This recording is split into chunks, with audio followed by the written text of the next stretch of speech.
Okay.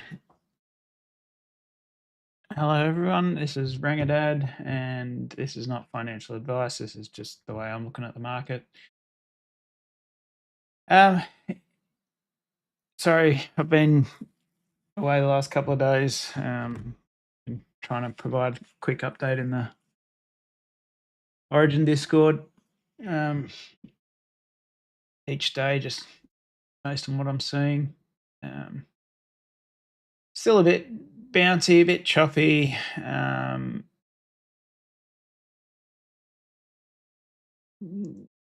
mean, it's kind of doing what I said in the Discord. It's pulling back into this area here, just based on a fib retracement, which you could put there if you wanted to. I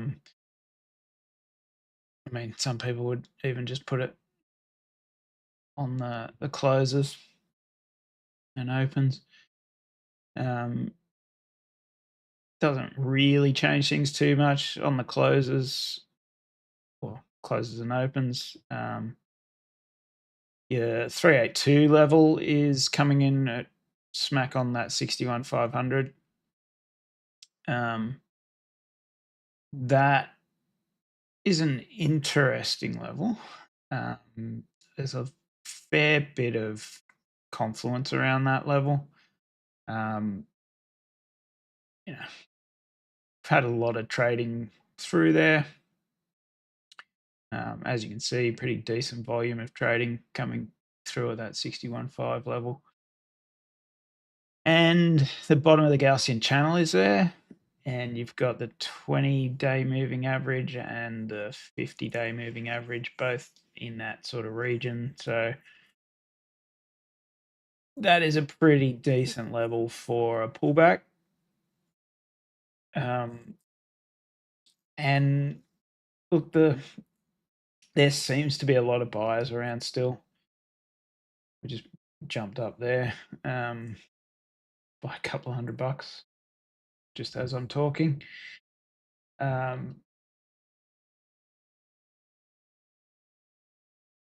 Yeah, it's like the moves down have been slow and sort of grinds down. So it doesn't seem like the bears are in control by any means. It seems like there's still a lot of buying interest. At least it's not looking like we're going to get a waterfall type event. You'd have to be seeing some pretty major macroeconomic issues at the moment, which we haven't seen yet. So I'm expecting. Oh, excuse me. If we do keep pulling back, and that is an if, because we have this candle here did come down and it retested the 50 EMA, retested the bottom of the Gaussian channel, all in that one day.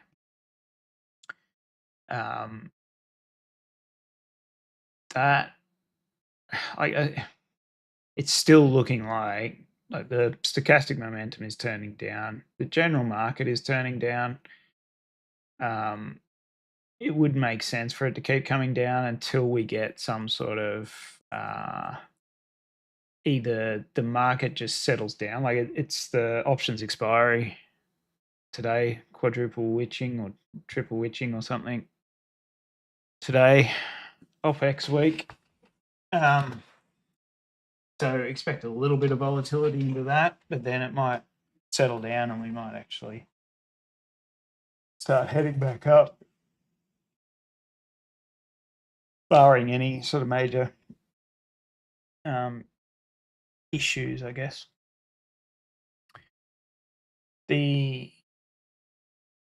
So yeah, based on the daily, I expect this to pull back into this region here. So 61.5 is a pretty key level. It could come further, that 60K or even back into the 59K, and it would still be considered sort of bullish momentum. Obviously, we've got the value area high here that it may come into. there's going to be a lot of support in here, and we may actually go through another period of just grinding, trying to see who wins out of the bulls and the bears. The thing that sort of does concern me as well, there's whenever you come back into a channel like this,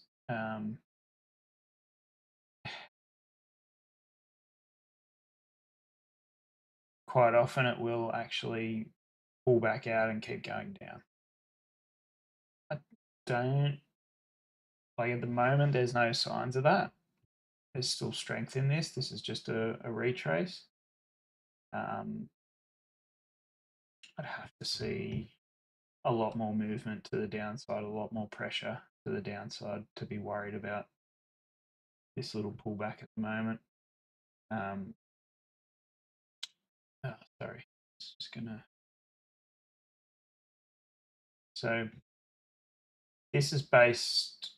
So this is the index, which looks at Bitcoin price across a number of different exchanges. But based on that, this is pretty much just a vector candle recovery pullback.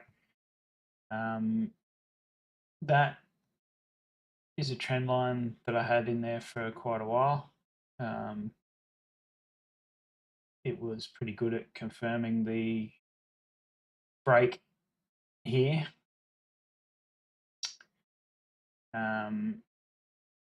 It is in confluence with the 50 EMA. So, you know, if we clear below that, if we clear below the Gaussian channel, I would even say if we clear below that 20 moving average on the daily, then I don't know that the 200 EMA will hold it.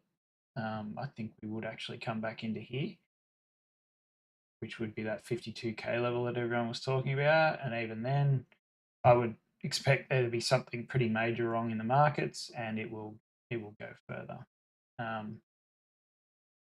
But for the time being, just a corrective sort of pullback, a bit of a relax after this big run up, and the bulls will be tired. The bulls fought hard for this to get that there, so they need a rest.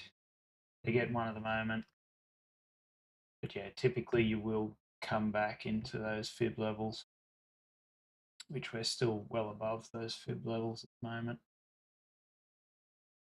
And yeah, could be a grind down the rest of this week,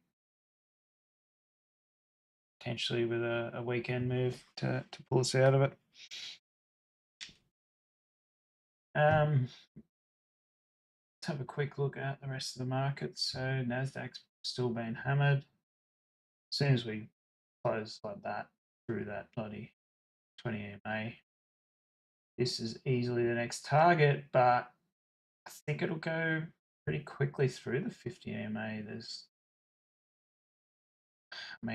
Maybe there's some support here. You might get a little bounce on the daily at 19,470. Maybe. There's not a lot here though. Even that candle there didn't have huge volume on it. So this is probably back into this Gaussian channel here is going to be your potential pullback area. So 19,000 roughly. General market likes round numbers, so 19,000's probably a pretty good target. If the market still continues to struggle, and Nvidia probably will drag this down a little further. Oh, okay. Nvidia's actually got a little bit of support off the 50 there. So yeah, if it breaks this structure in here around that 110 to 120 mark, then you would expect it to come back down below 95 even, which will close some of these gaps here. Still more gaps all the way down. Nvidia's pretty gap happy recently on this drive up, so eventually it will take most of these. Just on this pattern here, I don't know. how most would sort of measure this, but let's just call it.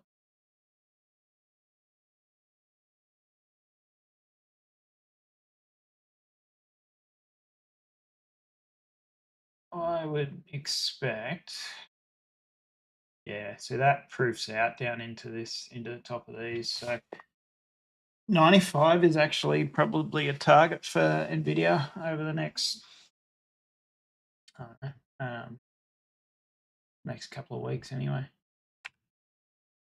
I suspect. S&P 500, which, sorry, I'll just finish that thought process, which would lead the NASDAQ probably into this area too, I would suspect. So 18,500 over the next month or so. That's nothing really to be too worried about. That's a pretty strong level. Decent drop. So if you go long on the NASDAQ here, you're screwed. But I don't think that'll be the end. That'll be just next couple of weeks, and then we'll have another bounce into the election, which is still sort of playing out pretty well with our theory. Interesting retest on the Dixie here. I think the Dixie's going into this 101. So just, yeah, this would kind of proof out that the Dixie would hit into this 101 level. That would make sense. Just do it.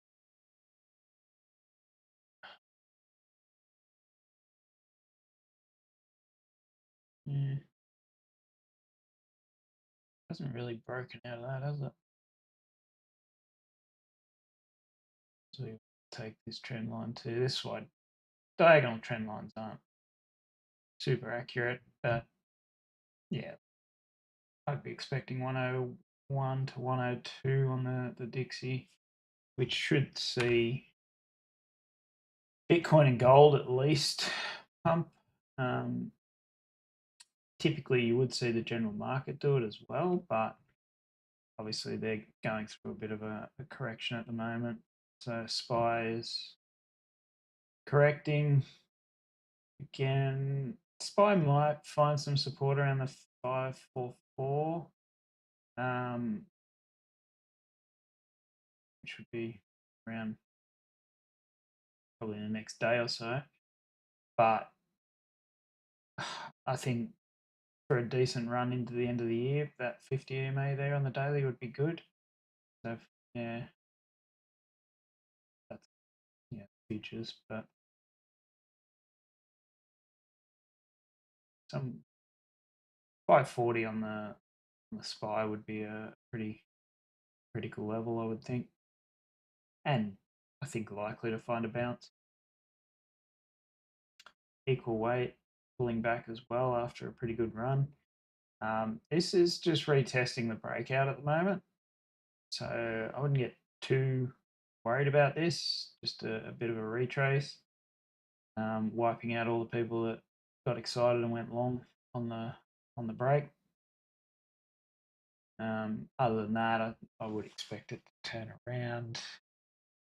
IWM is interesting. A bit of profit taking on that break. I remember through this period in here, there was a very interesting level around the middle where you got a lot of trading action in the middle of this channel. It looks like it's sort of tapped into that same level. I do expect, I'd be surprised if it comes all the way back into this level here to retest that breakout, but normal TA would suggest that you would like to see that, and then you would expect a bounce off that 210 level. So yeah,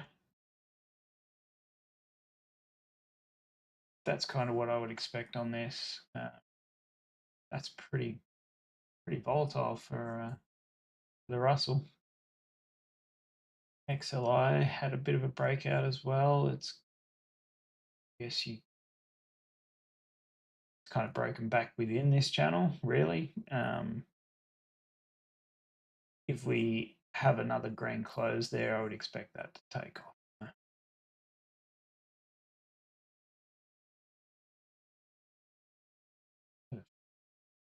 It's breaking all new all-time highs.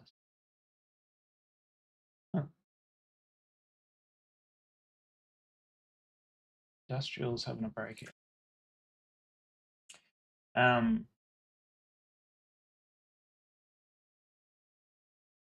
So this is suggesting it's going with the rest of the market. Although this is suggesting that consumer stuff is heading down quicker than the rest of the S&P 500. So yeah, not showing strength, but given everything's having a pullback, it's not looking too bad either. DJI Gold is still struggling.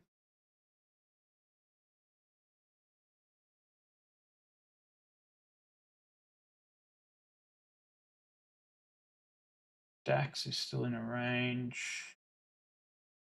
As I said, Dixie's breaking out to the downside. So this is a retest of that. This little channel in here. I wouldn't expect it to go up anymore. I think it's coming down. VIX has bounced. Whoa. So we started to see a little bit of a build in the VIX there. That was your first sort of indication that, but hard to read the VIX like in this area here. It's been very choppy over the last couple of months. So what you want to see before we see the end of this move, I think we want to see this 20. We see 20, then you can start to expect that we've hit the bottom of the move, which could happen reasonably quickly. Probably into, I wouldn't expect it to get there today, but tonight. I think early to mid next week. The thing to be wary of with general markets, if there is something significantly broken, they tend to announce it on a Friday arvo so that the market has a couple of days to calm itself down and not overreact, and for them to try and be able to put stuff in place to fix it. That's why you saw that when the banks shit themselves earlier in the year, or back when was that? That might have been last year. Shit.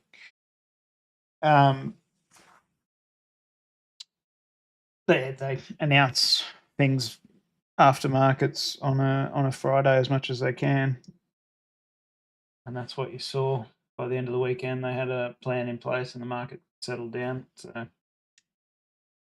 expect that to happen again if there is a major issue, which this the global liquidity, federal liquidity, has had a bit of a run up too. So the fact the market's dropping into that is interesting. It's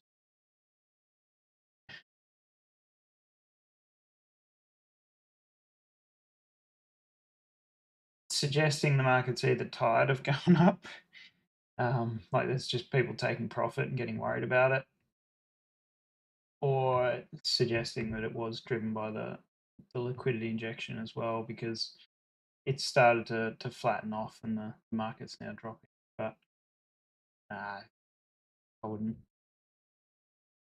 wouldn't pay too much attention to that at the moment. If this really starts to or keeps going up and the market keeps dropping, I'd be a little bit more worried. But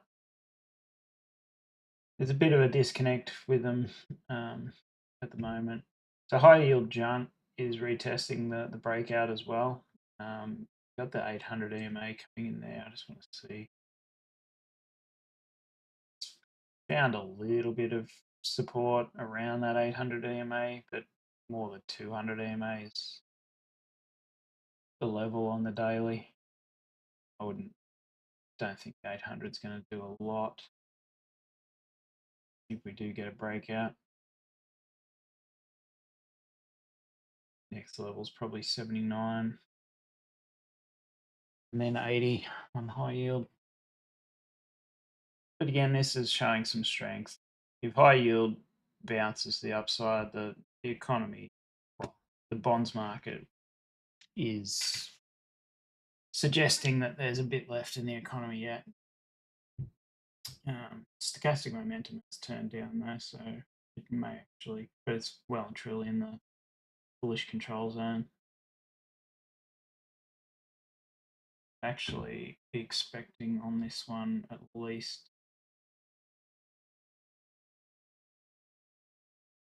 be at least into this 79.5 level.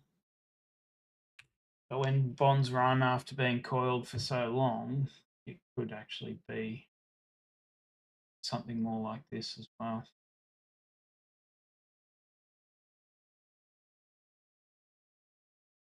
Which would lead us back up into the 85 mark, which would be sort of congruent with a general strength in the market, especially into the election.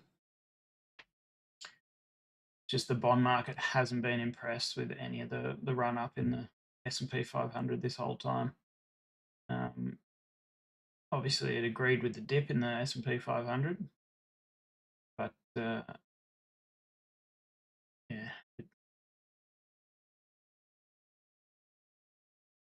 I guess if the bond market gets happy, I would expect the S&P 500 to keep going. And at the moment, it looks more happy than not. The worry is that part of a Wyckoff distribution. We've just got the peak above and then rip the downside. At the moment, overall, longer term, the markets are still bullish.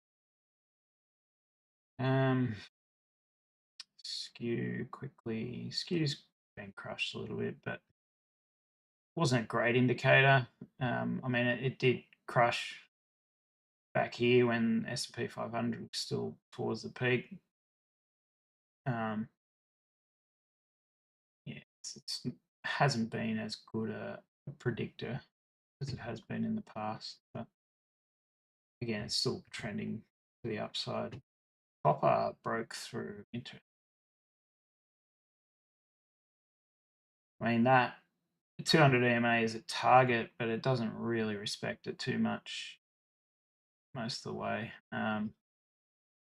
I'd actually be expecting it more to come down into the $4.11 sort of area. Find some support in this region here.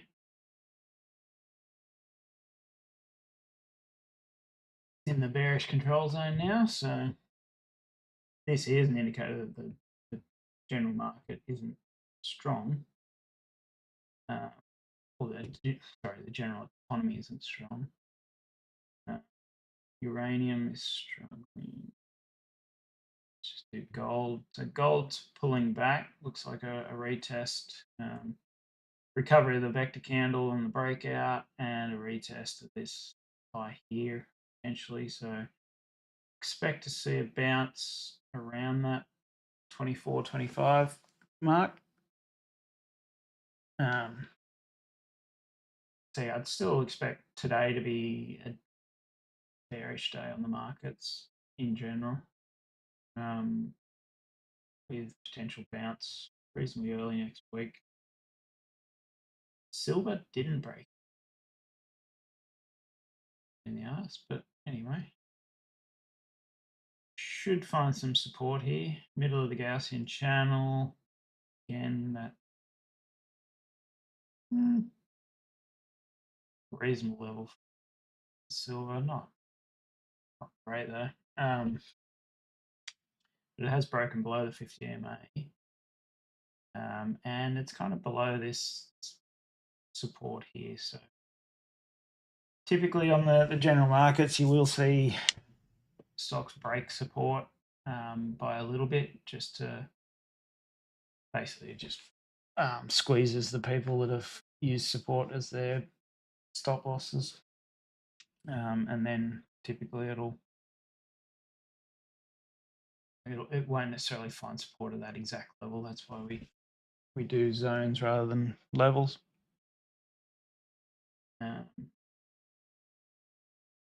Aussie dollar, US dollar has had a pullback. I still think this is just a bit of a correction. Interesting that it's been coming down. The Aussie dollar's been coming down relative to US dollar,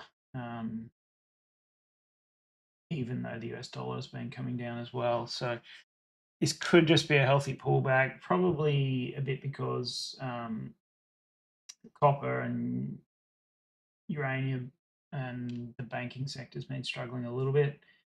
They're our biggest sectors, and iron ore, copper, and gold are fairly big, like the minerals market. So could explain that, but pulling back into a pretty nice level for a bounce too. So the Aussie should find some support around the 66.9 or 7 mark, where it's pretty well at the moment. Japanese yen, yeah, it's still being manipulated a little bit. It hasn't stuck yet, the manipulation, so could be quite volatile for a little bit yet. Euro is basically the strength of the euro is offsetting the US dollar at the moment. So that push in euro above the 800 EMA, which has been a fairly good level for predicting pullbacks and resistance and support and stuff on the euro. That was a strong break. So we may actually get another day of upside for the Dixie and a pullback in the euro back into this level. So probably one, maybe two more days of downside, and then I would actually expect the euro to pump and US dollar to come down. And at that point, I would expect the Aussie dollar to actually go up against the US dollar as well. It probably finds support around the same time. Yeah, that's kind of what I would expect there.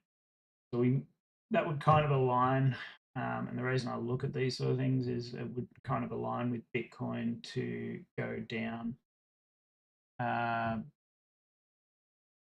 for another day or so. So if the US dollar has another day of upside, euro's weak, then it would make sense for Bitcoin to keep pulling back just into these levels here. You know, the 382 would be a pretty strong level to find support at.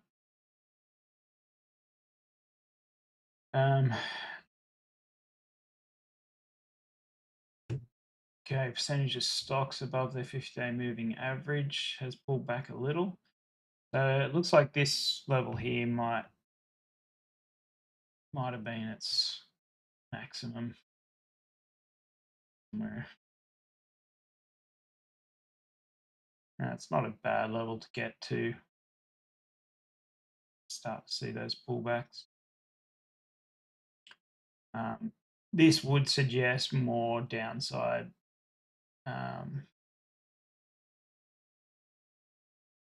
Like we could get a little coil like this before it actually pumps back up again. So if we started a coil here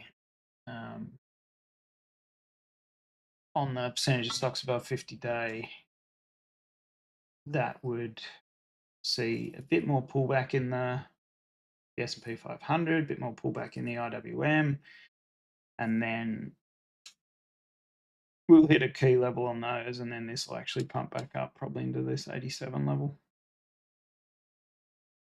somewhere around there.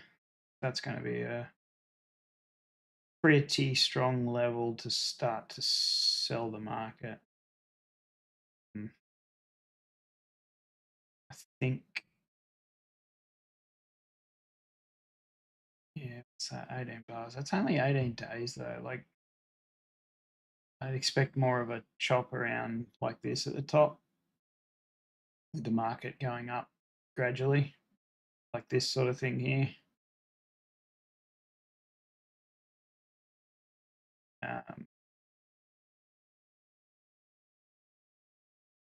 Yeah, I think next time we come back down below these sort of levels, we're going to see a pretty decent correction, I would think. But not a great indicator. There was some issues with breadth here.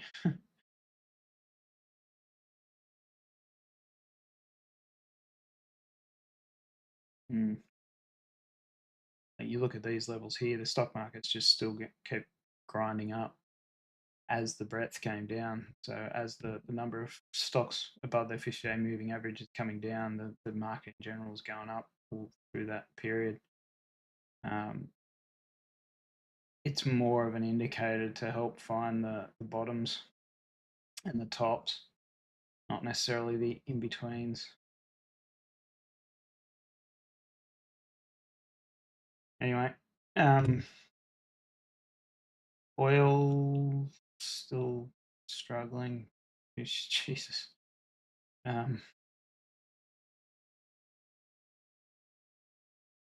Just coiling. Looks like it's trying to base around here though. Like, some might see that as weakness.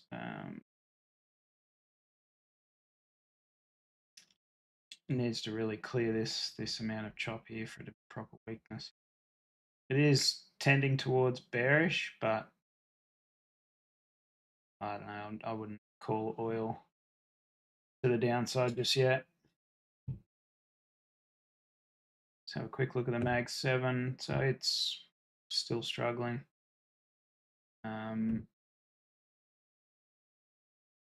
Looks like it wants to find a bit of support there, but that's potential just a retest of that 20 moving average on the daily.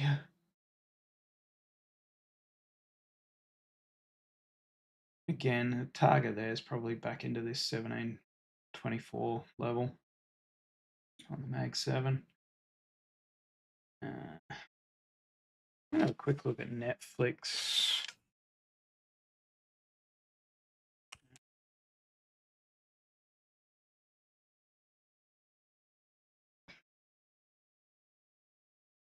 The Netflix earnings.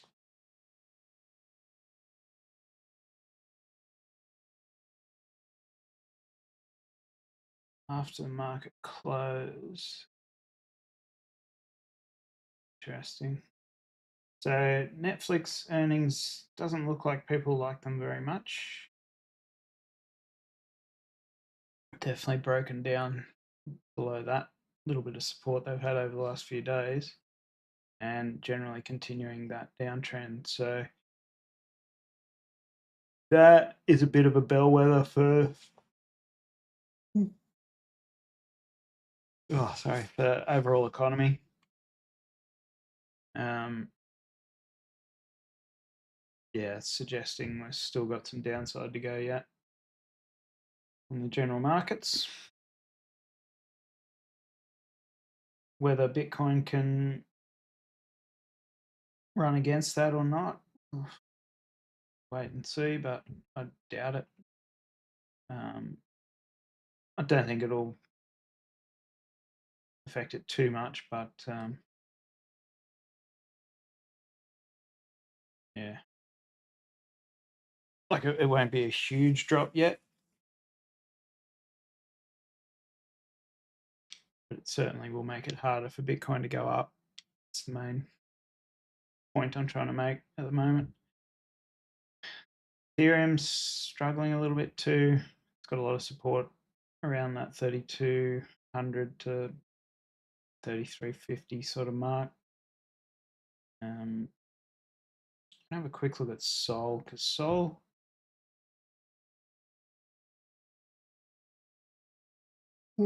excuse me. Sol kind of looks like it's putting in another bit of a bottom here.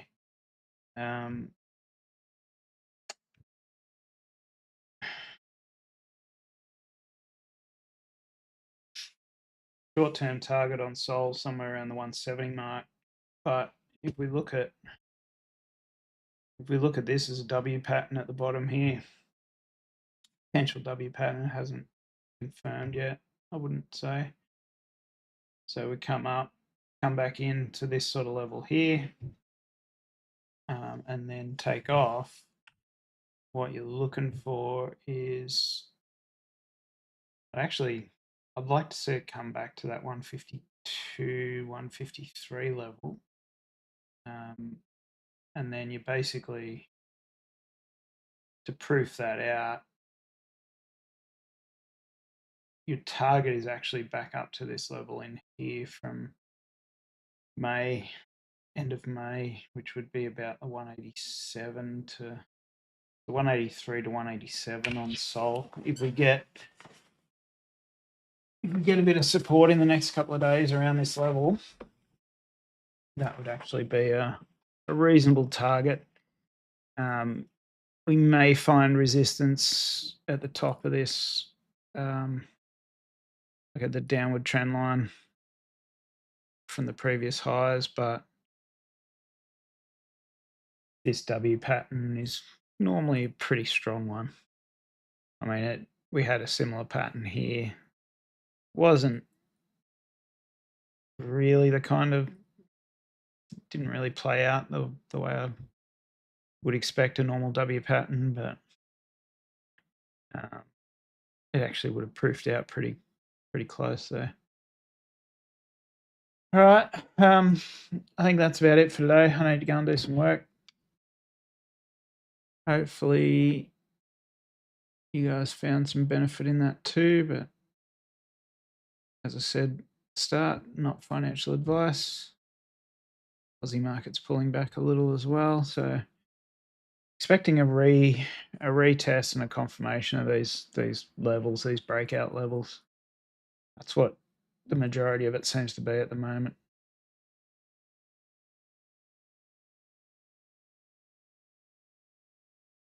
Yeah. All right. That'll do for today. I'll catch you later.